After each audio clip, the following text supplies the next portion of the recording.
If the Chinese debt bubble bursts, it could mean a collapse of the Chinese economy. But fixing that is not Xi Jinping's priority because he is busy chasing his world domination dreams. China remains on the military offensive.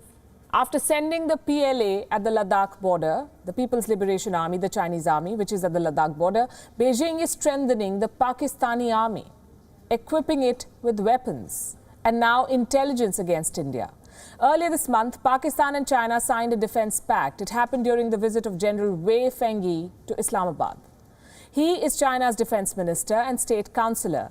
He finalized a memorandum of understanding. Reports say the pact will help Pakistan track the movement of Indian forces across the border. Basically, they will share intelligence. This MOU seems to be a response to the growing defense partnership between India and America. Earlier this year, both countries inked the Basic Exchange and Cooperation Agreement for BECA, a pact that would allow India to access data and information from the military satellites of America. So in response, Pakistan reached out to China, and Beijing is more than willing to help, it seems.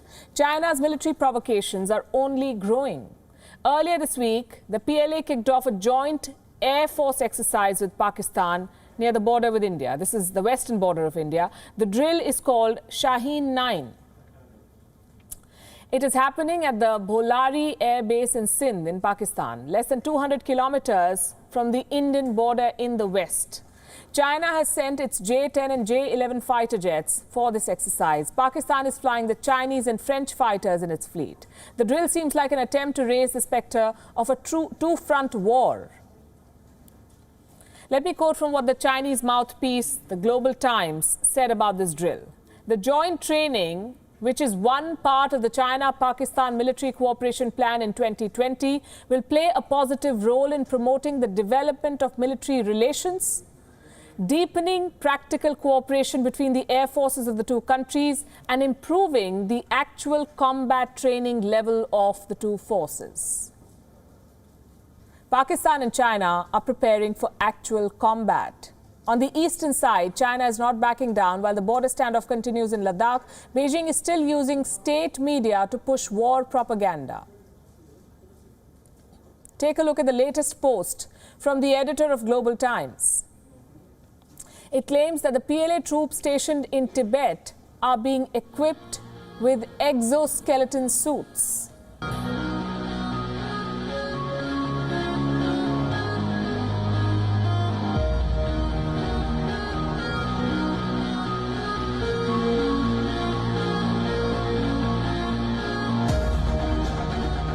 今天背的是连队需要的一些吃的，还有菜，还有肉，还有这一包20公斤。衣服以后对这个膝盖和腰还有防护的作用。 These suits will, quote-unquote, give Chinese troops a significant physical advantage in the border regions when troops on the other side of the line do not use such equipment and suffer from fatigue. That's what the tabloid says. Well, here's what we say. Keep it real. These suits, after all, are made in China. As far as the threat of a two-front war is concerned, Beijing cannot afford it yet. Its soldiers are engaged on too many fronts. Thank you for watching Gravitas on WION's YouTube channel. If you want to stay up to date with what's happening around the world, then subscribe to our channel and don't forget to like and share. Thank you very much for watching WION. World is One.